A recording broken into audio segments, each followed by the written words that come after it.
an This entire. conference will now be recorded. Well, can you hear me? Hello? Oh, okay. Sorry about that. So that being said, this is where the post service officers really come into play for us, not just as an assistant and guidance factor, but also a legal factor. The expectations of a post service officer are are the PSO's perceptions of the post largely defines the post image to most veterans in the area. The reason that is because if the post service officer is appointed or sometimes voluntold, what happens is without the education and the training of that individual, pushing out the information that's needed for veterans to continue their transition into civilian life, um, what that causes is an issue within the post, because then if you're giving out bum scoop, that is what the community around you is going to be holding on to, and that's what your post is going to be identified as. For example, if your post service officer really doesn't know all the information and is just pretty much guiding veterans coming through your door off of their own experience and not facts that are documented through the VA, then what that provides is just an opinion-based guidance. If for whatever reason, whatever you went through, and that other veteran is using your experience um, to aid his transition, and it doesn't work out for him or her, then it's going to create an issue, and that's what we're trying to avoid. It's not the experience of your transition; it's the experience of the knowledge and education that the VA is pushing out, because the VA is an ever-changing monster. Another expectation for a post-service officer is to be outgoing. Veterans won't always come up to you and approach you. You have to go out there and engage the veterans, whether it's within your meetings, within your canteen area, or if you have set working hours for the post-service officer. That is one way also to engage veterans, or maybe community outreach events that might be within your area, i.e. job fairs, going into military installations and speaking to veterans on behalf of the American Legion. And a really big one, I believe, is be personable. If you're not personable, you're not approachable. So people may not want to talk to you. They may not want to engage you because you don't seem like someone that would want to talk to anybody in the aspect of, helping them out. Reinforce the post responsibility to the veterans and children of its community. So that pretty much just kind of explains itself there. Again, outreach events are a big aspect in the post-service officer realm, because you need to get outside of your post. Those four walls doesn't make the organization or the assistance that you're able or willing to provide. And then reinforce the values of the American Legion. A lot of people come in wanting to know what the American Legion is about, and that's your great membership tool that you can utilize. Not just guiding the veteran, but also inform them of what the great things that the American Legion can provide. Duties and responsibility. So the duties and responsibilities fall under the claims, healthcare, outreach, and resources, and we'll tap into those a little bit. The legal liabilities of the post-service officers to assist members of the post, their widows and orphans, and other worthy cases brought forth in obtaining rightful benefits from federal and state governments. Contact point for the proper forms and the assembling of evidence to be forwarded to an accredited service officer. So an accredited service officer, what that means is um, an accredited service officer works for a nonprofit organization or a for-profit organization. For example, we, the American Legion, are a nonprofit. A for-profit organization would fall in the realms of for example, the Wounded Warrior Project. So there's two different aspects of what assistance we can provide. But the difference between a post-service officer and an accredited service officer is we have, as an accredited service officer, we have the legal ability to represent the veteran before the Veteran Board of Appeals. So basically what that is if you file a claim and you get denied, you don't agree with their decision, then you have the ability to appeal their decision. At that point, an accredited service officer would follow suit and sit knee to knee with that veteran before the veteran's a law judge. That being said, this is where we can get in quite a little bit of a trouble. A lot of post service officers feel that because they are a post service officer or sitting in that role, they have the ability to sign for the veteran on behalf of the veteran. That is not the case. And this is where the education comes in, which is the reason of these training sessions. You are not a representative.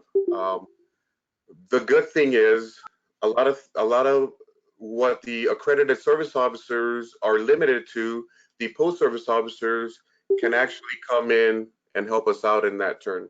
What I mean by that is an accredited service officer is limited in how they can guide and what they can say to the veterans before the VA. And in that aspect, this is where the post service officer comes in. Post service officer can guide and say certain things to assist a veteran. And we'll get into that here in a little bit.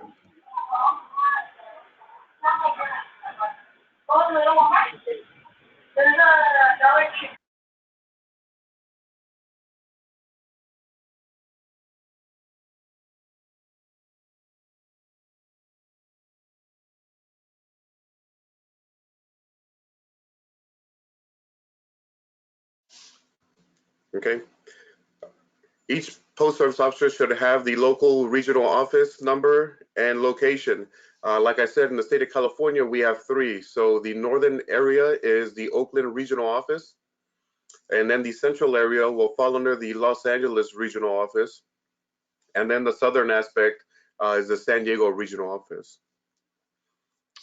Service records, um, education, chapter 31, chapter 35, disability compensation, pension compensation, burial benefits, and outreach.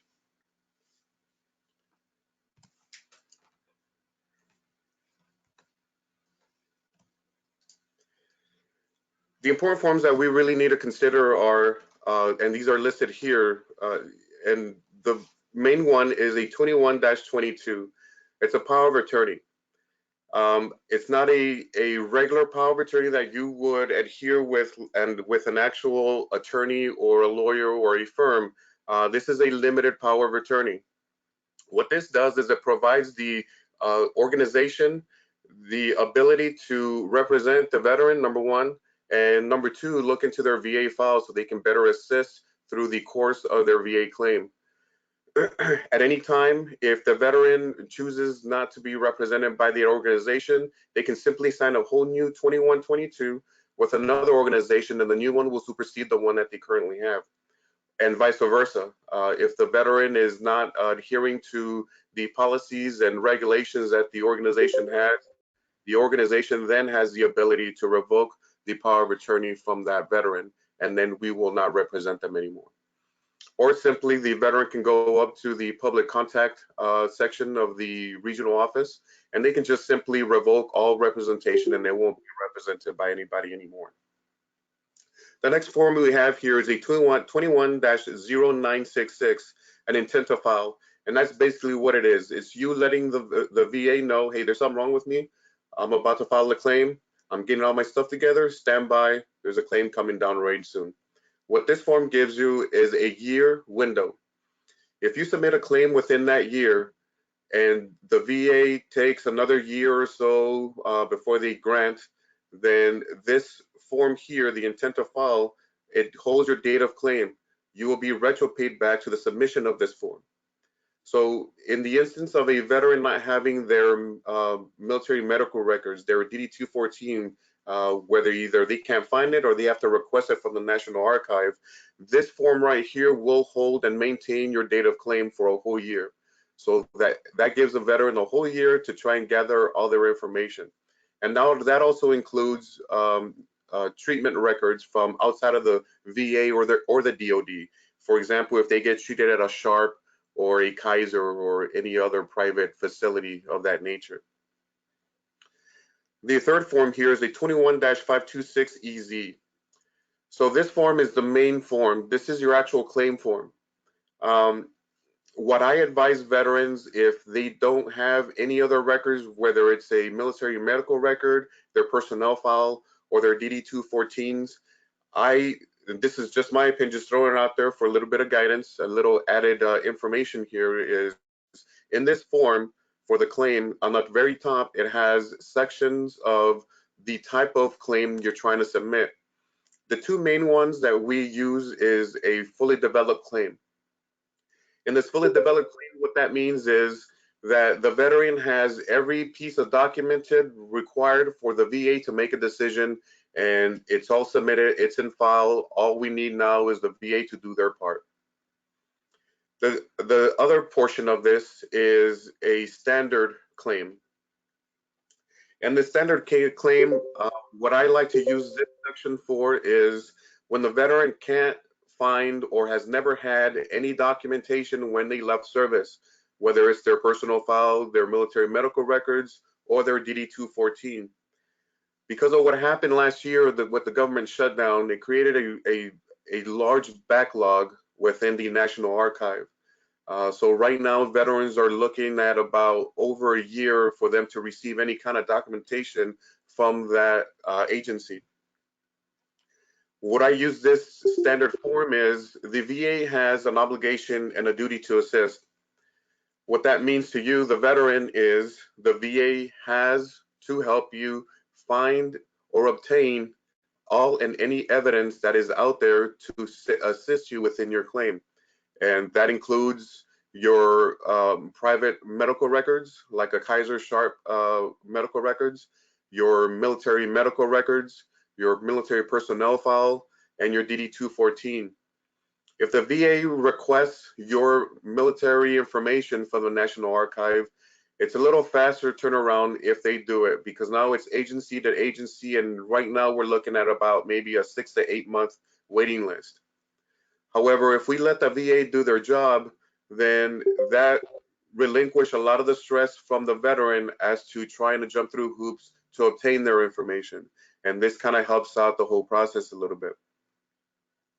The next form here is a 21-4138, statement in support of the claim.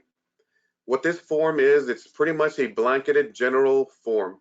What you can do with this form is you can write a statement, you can petition requests, you can ask for more time, you can do pretty much anything on this form. It's just a general form.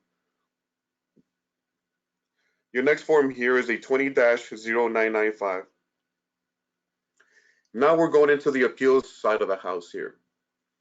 A supplemental claim. What that means is you were denied in the past for something that you had submitted before. However, you don't agree with the VA's decision.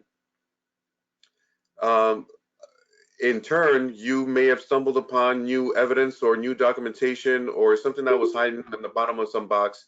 And this is new evidence that was never considered before in the past for the VA to make their decision. A supplemental claim is you, the veteran, requesting a re-evaluation of the condition you were previously denied for. However, you have new evidence to submit for a new decision from the decision officer. The next form we have here is the 20-0996. This here is also part of the appeal process. It's a higher level review. Quite the opposite of a supplemental claim, the higher level review is a little different.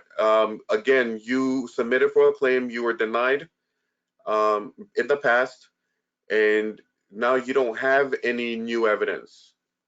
You feel as a veteran that all the evidence is in file. You believe that the VA may have overlooked something or maybe didn't consider a key piece of evidence that would result in a successful outcome in your claim. The higher level review pretty much means that you don't agree with the VA. You want somebody new that had nothing to do with your original decision to look at your claims file from beginning to end and make a whole new decision.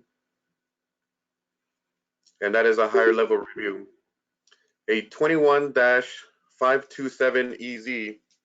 Oh, I apologize, I skipped one. 21-0958, a notice of disagreement.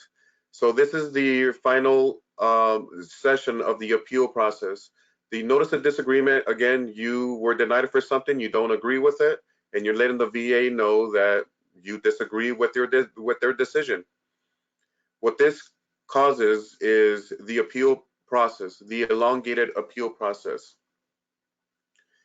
The difference between these three sessions of appeals is the supplemental claim and the higher level review are the faster laterals as opposed to going to the appeal process. The appeal process currently right now is set in between 1 to 5 years before you even get a hearing. And that obviously depends on the severity of the disability or the complication of the claim. So generally, we try to go to the lateral limits, the supplemental claim, and a higher level review before we have the veteran go straight to the appeal process. Obviously, it's still up to the veteran what they want to do. You can give the options to them and let them know what the difference of all three are, and they can make a decision and move forward from there. 21P-527EZ, that's just a simple pension claim form. If a veteran didn't sustain any injuries or any diseases or illnesses within service, or even following on after, and they don't have the ability or the means or the justification for a disability claim, then if they are below the poverty margin, they can submit for pension. And then we have the 21P-534 alpha, and that's a death indemnity compensation and death pension. So just like the title says, if a veteran passes, the widows or the children of or dependent of the veteran can apply for death compensation, indemnity-wise, or an apportionment of their decision claim percentage. And then also death pension if the veteran never had a disability compensation claim in. In the appeals lane, so we spoke about them earlier. I kind of already went into detail of all three. So we do have the 0995, the supplemental claim, the 0996, a higher level review. Again, these are the two faster turnarounds for the appeal process. Generally, the time length for these are about the same as an actual claim. So whatever the time process was for your claim on the turnaround for the supplemental claim and the higher level review, it would generally be about the same time.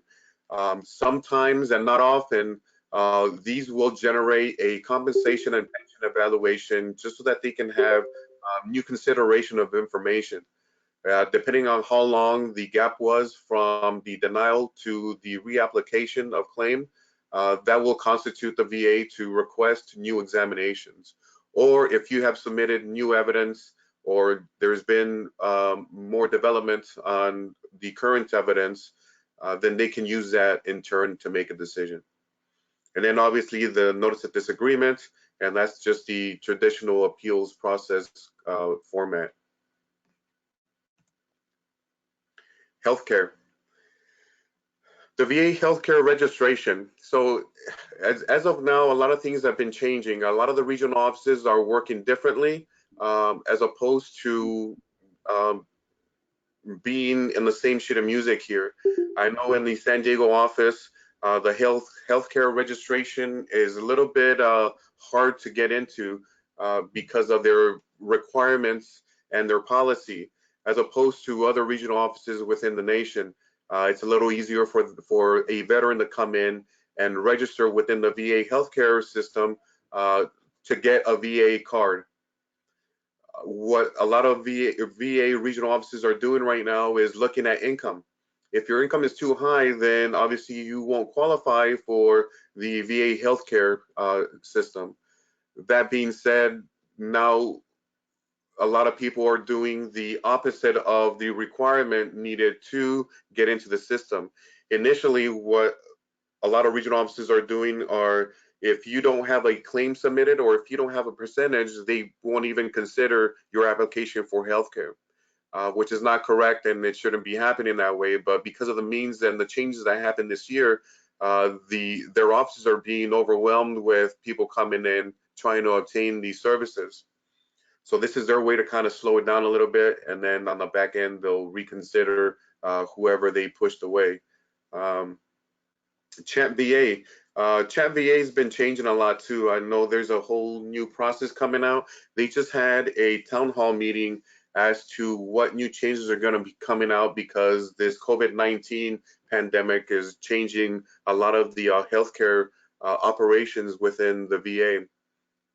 And only because the VA hospitals and clinics and satellite clinics aren't just open for veterans anymore. They just opened up their doors for non-veteran personnel that are infected with the COVID-19 virus. So that, again, they're being overwhelmed as well. Um, Hospital grants. Hospital grants can be looked at in different ways. If you are a paralyzed veteran, there are grants for you to be assisted in the outfitting of your vehicle. If you have a mobile scooter or whatnot. Stronger together. This is our pledge. And also your clothing allowance, that is considered a grant as well. So those are just two examples of what further services the Veterans Hospital Administration can provide for you. And then obviously nowadays the bigger issue is the PTSD clinics. They're opening up a lot more, and their reach is a lot wider now. I know here in the county of San Diego, we have almost 16 clinics that just opened up in the last 2 years. So that again is one of the big services that the VA does provide for the assistance of veterans and their families as well. Outreach. Outreach can be looked at in different aspects here. So clothing. Clothing drives are a big event that a lot of posts do. They embed themselves and work hand in hand with other agencies and organizations to assist homeless veterans with the clothing and the potential use for interviews and employment search. Housing. There's a lot of outside agencies that rely on the American Legion as an organization to get their mission out and their word out as to the services that they can provide to assist veterans in need with housing issues. VA home loans. A lot of people have already used these. Some people have not. There's a lot of misunderstanding as to what is required for you to rate and justify the need for a VA home loan. That's a whole nother class within itself. American Legion charities, again, events that posts hold is one of the big contributing factors to the service officer world here. Within the charities that and events that the individual posts hold within their communities, tables are always a plus to have the services that the individual post can provide for their community. And then post fundraising, it also comes into those charities as well. They kind of go hand in hand. When you have an event, you have fundraisers. When you have fundraisers, you're doing charities and also food drives. The more you help the community, the more the community is looking at you as to what you can do and how valuable you are to that area. Resources. Again, like I started this session here, is information and education is huge. You don't want to be known as the individual or the post that gives bum scoop. When in doubt, Google it out. That's one of the big things that I use, whether it's medical terms or new information that the VA is pushing out, new formats that the VA is pushing out. The VA is changing almost on a daily basis. These forms are changing constantly. So to keep in tune with it, obviously directors of the regional offices send out information and guidebooks to educate and keep everyone informed. However, not everyone gets the information. So again, Google, that's a big aspect in my research realm there. YouTube, there's a lot of YouTube channels that are out there where there are actual lawyers and firms that sponsor these sessions to educate veterans in the progression and the assistance and the guidance to submit a claim or going through the appeal process. VA.gov. If you need information from the VA, go straight to the source, va.gov. There's a lot of tabs that will lead you to different sessions and sections of the information portal that they have. va.gov/VA forms. If you go Google that and click on the link, you can find all of the forms that we spoke about today, and then some as well. CALegion.org, our own department website. They have links to your local veteran service officers, your local regional offices as well, and your local district and post locations that are in your community. And in turn, it has the Find a VSO. The national website has that. So whether you're traveling or you are here in California, or you're traveling from somewhere else coming to California, you can always go to this portal and find your nearest service officer embedded within the regional office. Food banks. Food banks are a big resource. If you're doing food drives within your post, you can solicit the assistance from these food banks so that you can supplement and have a wider variety of services to be given out. TFA. So this is a department program that is driven by the national side of the house. So the temporary financial assistance is generally provided for veterans that are in need of a quick financial supplement, and obviously with the understanding of paying that back. So here in the state of California, it's always directed through our department headquarters, and then in turn, those applications are submitted to the national higher headquarters. And then employment assistance. These job fairs are a big avenue for our organization, not just to show who we are, what we can do, and what we're all about, but also to showcase the services that we can actually provide. And Audrey, we can open this up for questions if you'd like. And thank you all for your time.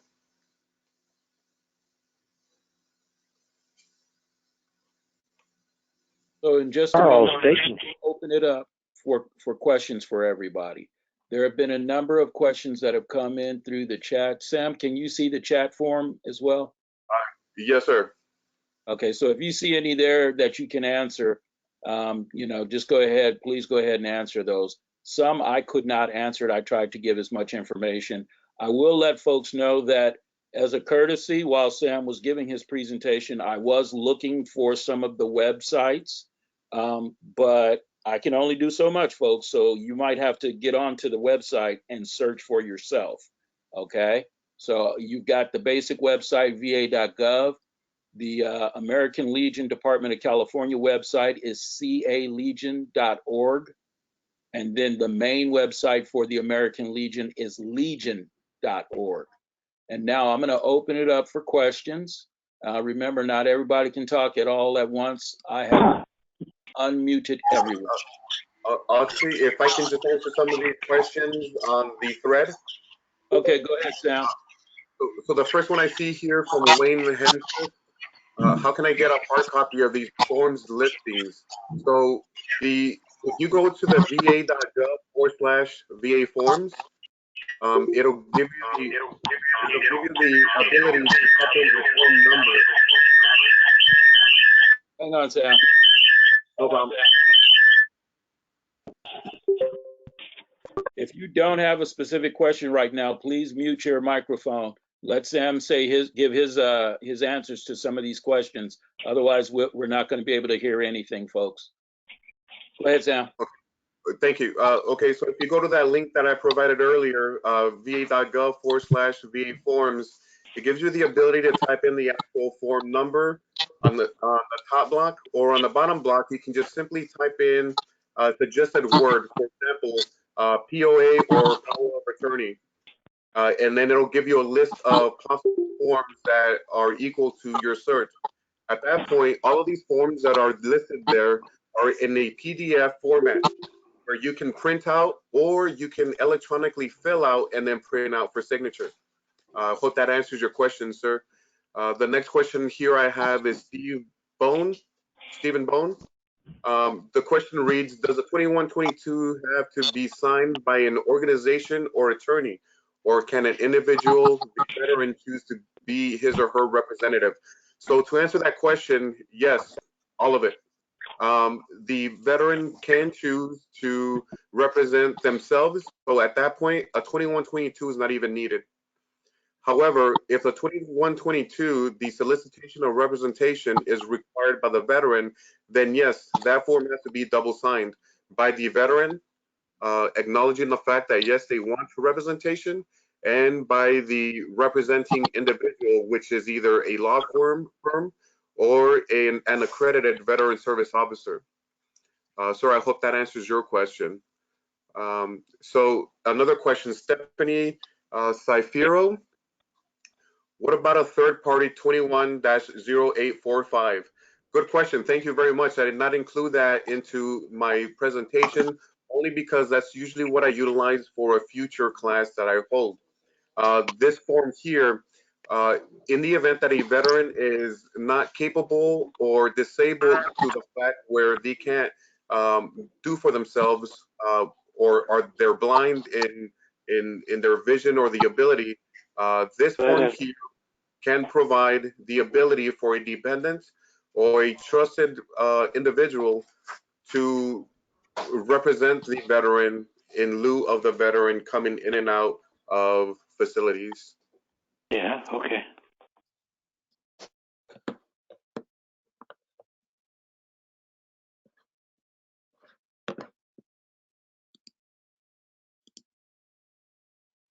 Okay, Tracy, can we appeal and denied appeal? I'm not. Oh, I'm assuming I answered that question. Okay. Will the presentation be sent to everyone? I'm not sure. Oh, Tracy. Let's see. Okay, and if I missed any questions, please, you're more than welcome to chime in. Thank you very much, Autry. I'll stand by for questions. Yeah, I think because there's so many people online now, there's almost 90 people online. Maybe it's easier if everyone just put your questions in the chat and let's try and answer them that way, please. I'm sorry, but every time we try to unmute everyone, we get lots of background noise and Sam can't be heard. So Sam, there is a question here that says, how about DBQs? I'm not even sure what that is, Sam. Okay. Very well. Let me see if I can get to that. So a DBQ is a disability benefits questionnaire. What this is a form, and in fact, I believe that the VA form link has removed all DBQs from that portal only because it was conflicting and confusing the veterans. Disability benefits questionnaire. What that is the ability for the veteran to request one from their practitioner or their doctor or facilitator, whatever the case may be, that pretty much homes in and identifies the specific disability that the veteran is trying to acquire. In turn, they can submit this to the VA with their claim to assist the compensation and pension evaluator with formal formatting of disability. So that could do a number of things. That evaluator can, number one, cancel the appointment because all the evidence is there and it's sufficient enough for them to make the report and submit to the VA. Or if there's any questions there that need further evaluation, then that's where the evaluator would have the veteran come in and just kind of pinpoint the issues that might be acquired from their physical file and their disability benefits questionnaire. So basically what this is a means of ease for the evaluator and whoever is going to be making the decision in your claim.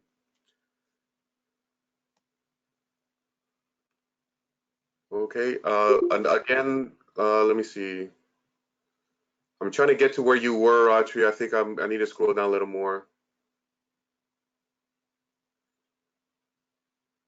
Yeah, I'm down towards the end there. There's one from Michael that says, what's the usual and expected wait time between submitting a disability claim and getting it approved? Okay, good question. Honestly, this really depends on the information that the veteran submits to the VA, and also the complication or the severity of disabilities. Again, the compensation and pension evaluations are the big determining factor that's going to drive a decision for that decision maker. What I mean by that is if you have a veteran that has 2 to 3 disabilities, but those 2 and 3 disabilities are very severe, i.e., an explosion, TBI, PTSD. Obviously, more research and consideration has to be done for those 3 issues because they're very severe, and those are a specialty more of a research for the evaluator. So not just any compensation and pension evaluator can perform those examinations. However, they do. The big consideration that you need to understand is when it goes to the decision maker's desk and they're looking at everything, they're not looking at the veteran or the inability or ability to do things. They're looking at black and white paper. They're slowly making a decision on what is being provided. A lot of times the evidence is so pinpoint and precise to where the decision maker has no choice but to grant. There's no other question about it. However, it's not always a successful outcome, and that's where the appeal process comes in, because now we can sit down in front of somebody and the veteran can actually disclose and show and present exactly just how these disabilities are affecting their life and everyday need. So the turnaround time, it just really depends on the evidence that's submitted and the severity of disability. Sam, there was another question here. Someone needs assistance with tuition waiver. Hang on for a second, I just lost it. With a tuition waiver form, how can this be done with the VSO offices closed right now? Okay, good question. So a lot of these assistance that we provide, you can do it one of several ways. Number one, you can get the documents online through the VA portal and fax them if you have access to a fax to their Janesville intake center. And that information is actually in our department website of where you can fax. Also, what you can do is if you don't have the ability to fax, you can email all your documents to the DSO at calegion.org. That'll come straight to me and I can directly upload any information and any documents to the VA electronically on your behalf. Sam, that email again, was that VSO or DSO? DSO, Department Service Officer at calegion.org. Okay. Another question here is someone wants to know, we can start the forms for a vet, correct? But then it needs to be turned over to the VSO, to the local VSO, is that correct? Correct. So the main forms that we really need to consider being turned into the local veteran service officer is a 2122. The 2122 is a legal binding document that allows us, the organization, to represent the individual. That has to be double signed, and it has to be signed by an accredited service officer. If it is signed by someone that is not accredited, the VA will just kick it back, and it will not allow us the ability to service the veteran accordingly. There's been some issues with I guess, filing of documents within the post. Just so we're clear here, folks, just like when you vet a veteran, when they are soliciting membership in your post, you can't keep or maintain a copy of their DD-214. All you can do is visually inspect it and return it to the individual. only because it has private information on it, i.e. social security numbers, full names, birth dates, and stuff like that. And again, the same thing goes with VA forms. You shouldn't hold or maintain a file on an individual within your post. Okay, so Sam, another question here is, can we get the VA to look at a ship's log to prove an event happened? And if so, how's that done? Yes, absolutely, you can. So in the 4138, you can show dates and events that happened. You can make your own statement. So if, for example, if we are doing a PTSD claim of a traumatic experience that happened in theater, and this is causing your PTSD, with any PTSD form, you have to submit another form called an 0781, and that's the PTSD. Uh, oh man, PTSD. Geez. Been home too long. Yeah, sorry about that, folks. So basically what this form, the important thing you need to remember about this is the 0781. What this does is it allows the veteran to disclose the event that happened, the details of the event that transpired, the dates, a nice window within the 90-day window of when it happened, what unit you were with, who was involved, who was injured, who was hurt, who was killed if that happened. And what this does, it pros the VA to do their research. They have a team called JRSSC. What this team does is it's a link between the DoD and the VA. They do their research as to what the event happened. And their job is, number one, did the event happen? Number two, were you in service when this event happened? Number three, were you in the area when the event happened? And number three, were you in the unit where the event happened? If those things are a yes, then obviously it's grounds for the consideration of the information that you're submitting. So to answer your question, yes, JRSSC is the research team that goes out and evaluates events, ship's logs, you know, things of that nature. Okay, so let's see the next question here. Oh, will the presentation be available to download in PowerPoint or PDF? And for everyone, yes, this is being recorded, number one. The presentation was also recorded, but I'm also going to ask Sam for a copy of his presentation. We'll put online so people can download it. It'll be at calegion.org. Next question is several attempts to obtain a veteran's medical records through the National Archives. Hang on for a second here. Through the National Archives has only resulted in dental records. What other avenues or sources are open to obtaining medical records? Unfortunately, that is the only one. Unless depending on how long you've been out, you can reach out back to your command that you were previously with, and maybe you'll find some luck there. However, if the turnaround from the National Archive is just your dental records, what that means is there is no record. How does that affect you, the veteran? It affects you several ways. Actually, one of two ways. Number one, the negative aspect of it, to where you won't be able to file for claim. Or number two, depending on how much or how you know the pursuing of this claim, how important is it for you? If you want to continue pursuing this claim, if there is a lack of information, the evidence has to go towards the side of the veteran. That's just the VA's policy.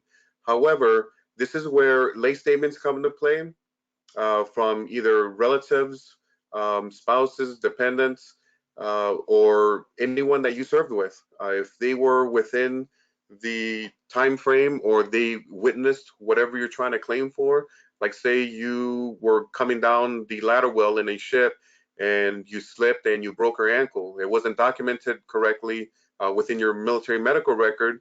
However, you have lay statements or buddy statements from several people that were there and assisted you within that time. You can submit those for evidence as well. Okay, so someone wants to know, what is the income amount or the ceiling for a vet to be denied benefit? And who wrote the legislation? Wait here. And who wrote the legislation to cap VA benefits based on income?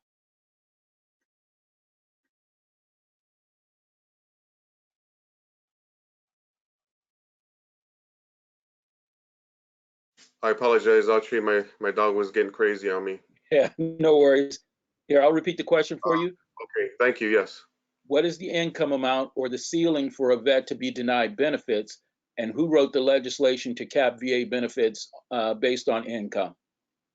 So I'm not sure. I'm going to assume healthcare benefits. Is that what I'm going to assume, or is it disability? Because there's no income threshold for a disability claim. However, to assist or to request the medical services of the VA, I'm not sure of that number. I'm gonna have to get back to you. I don't have that on hand. I wasn't prepared for that question. Okay. But I will get that answer, and then I will disseminate it through the department. Okay. Let's see. Can a veteran turn in the tuition waiver early if the kids are not college age yet? You can, if you know the information of the institution that the individual is going to be going to. What we need to understand here is the child has to be accepted and has to have the ability of the need for the higher learning. So you can do it earlier. You can do it early before they graduate high school if they've already been accepted and are having the plans to go to that facility of their choice. Okay, then let's see here. Is there anything that can be done to speed up the rating process? This individual apparently went before the judge 2.5 years ago. Decision was made a half a year ago, and he or she's still waiting on the disability rating. Oh wow. That's a concern, actually. There are several ways to speed up any process. Number one is age, obviously. Number two is a financial burden. And number three, the consideration of the illness that is being acquired, or if it's a terminal condition. So those are some ways to speed anything. However, for this particular question, sir, if you can send me an email, Mr. Fred Green, I believe it is, right? Yep. If you can send me an email, we can actually chat so we can facilitate and see what's actually going on within your file. And that email will go to where, Sam? To What the email? DSO at calegion.org. Okay. Okay, so let's see here. The next question, I'm told to include VA claim number on all pages submitted, correct? Also, I'm told copy of DD 214 has to be submitted. Is that correct? That is correct. The simple reason is a lot of times when you scan forms or mail them in or fax them, not everything goes through. Some may be sorted through with other claims, and they might be submitted to another veteran's claim file. It's been known to happen. The importance to tag all of your documents is huge, because it might be a vital portion of the evidence you're submitting. So yes, it is a good idea to tag all your documents. DD 214 has to be submitted. Yes, absolutely. The more information you can provide the VA initially with your claim, or beforehand, before submitting your claim, the easier and the faster it'll be for them to gather all your evidence, consider all your evidence, go through, do their research, and then make their decision. Okay. So then this vet needs, let's see. I need to know, let's see, I'm retired from Army and Marines. Now, once I get my service-connected pay, will I also get my retirement pay? My time of service was 40 years. So there is a program called the CRSC. So that what that means is A veteran that didn't go to combat and was forward deployed to a theater of whatever it was, they have to opt into one or the other. You can't double dip. This program here, the CRSC, if you can Google that, it'll come right up. And there's a form there you can submit as well, because that goes to the DFAS system. The Department of Defense Financial Administrative System or Administrative System.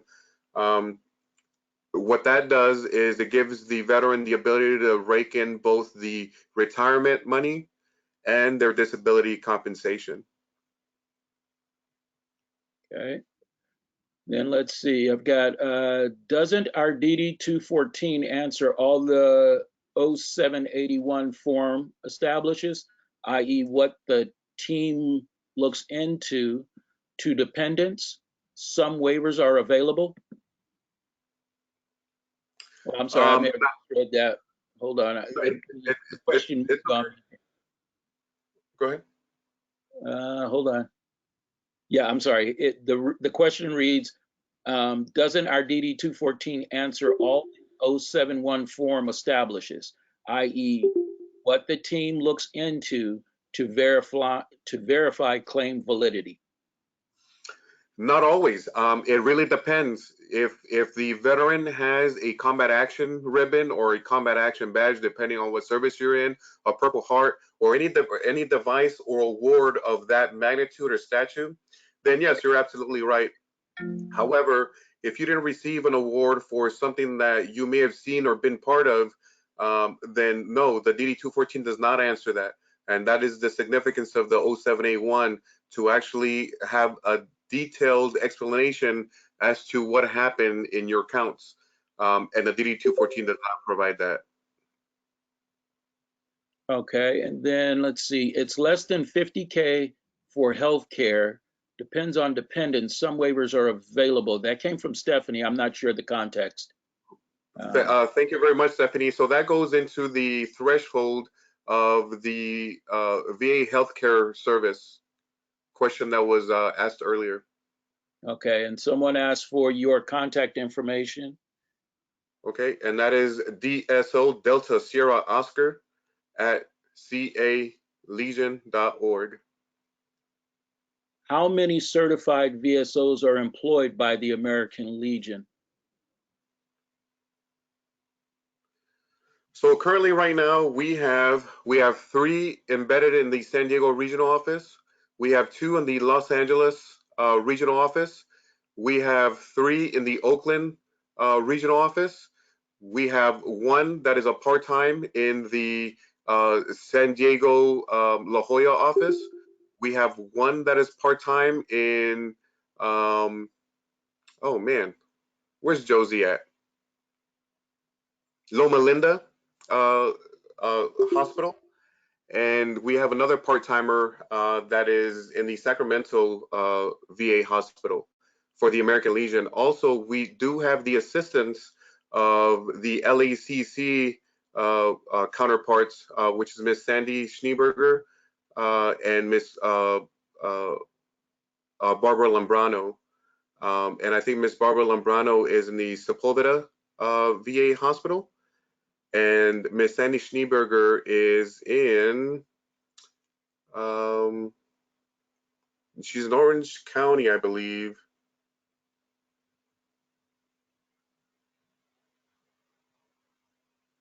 Oh man, I can't remember that. Sandy is in Long Beach. Well, she's LA and Long Beach with the county council. There you go. Thank you very much. Long Beach. Yes, and both they are with the Los Angeles County Council. Thank you very much. And honestly, with their assistance and their service, it really does help out us. Number 1, with the American Legion, because we do work hand in hand to provide and extend the service that we have to veterans and their families. Okay, Sam. So recently, President Trump has expanded VA healthcare to include dental. What can you tell us about the expanded care? So I personally cannot tell you too much about that expanded care, only because what was disclosed and displayed it hasn't been adhered to yet. I've had this question several times. Here in my experience, what I've encountered is veterans are still being denied dental care, even though they fall within the requirements of that act. However, right now, a lot of things are being changed because of this closing of facilities. A lot of the programs that were enacted before this happened are being revamped to include more abilities and services. Okay, I was asked, is a VSO manual available as was in the past? The American Legion had a manual. There is a manual. However, that manual has been extremely outdated. We are currently working on updating that and having new material to incorporate these new changes that the VA has and possibly new ones that they're coming down the range with. However, the VA does send out a veterans benefits guidebook. And they are usually sent out to the regional offices. If you don't have any or one or whatnot, we will work to get boxes of them and start disseminate them through the areas. That way the area vice commanders can push them out to the districts. So another question here is PTSD claim. I'm sorry, PTSD claim. Have you heard of a veteran writing a stressor letter about the incidents in combat that caused the conditions of illness? Absolutely. So that 0781, that is the form where you would provide that. If you need more space or more room to correlate what you're trying to perceive to the VA, then you can either do it on a 4138 or just a regular blank piece of paper and just add it as an attachment to the 0781 form that you're submitting on behalf of the PTSD claim. Yes, absolutely. Okay. There's a question concerning the security of email. Email is an unsecure way of sending forms with sensitive data. Is there a secure way to submit the forms? Absolutely, and thank you very much. This is going to be my final token to the conclusion of this session. The American Legion has recently, within the last several months, I believe in December is when we went live with this. We have a new program that the veteran service officers are utilizing within the VA platform, and it's called the Vet Pro. I slightly and lightly touched on it at the department executive committee as to the return of investment of this program. Honestly, because of this pandemic and people working from home, it gives us the ability to help others without having them come into our offices. What this program does is we can fill out electronically the forms that you're requiring. And for a signature, we have a link that is embedded to this program called Finger Ink. What this program does is the submission of a form will provide a unique number that is changing every time that a form is submitted. So it's never the same number twice. And what this number does is it gives the veteran on the other side of the phone or on the other side of the screen the ability to input this form, this number, and then with their finger on their smartphone or tablet, they can sign their name. Once you sign that name, then I, on this end, can submit that form to the VA system in a secured network, and hence your personal information is not in jeopardy at all. So yeah, absolutely. If you need assistance and you need to submit forms, by all means, contact me at the dso@calegion.org. I will contact you shortly. I do have a queue going right now for veterans that need assistance, and I'm trying to get to everybody at a minimum within a 24-hour window, if I can. And then, if need be, we will use this platform to submit whatever you require for your claim or your needs. I hope that answers your question. Sam, if you don't mind, could you answer one more question? This came by text to me, someone on the phone who couldn't send theirs through the chat thing. You got time for one more, Sam? Absolutely. Okay. So let's see. Parents have a college-age child with a learning disability and try to enroll her in a reputable beauty college using GI Bill funds, but it was denied. The parents are surprised because skilled trades training is now more widely accepted for GI Bill money. So why not this training? Is it possible to get this training funded with GI Bill money or another source?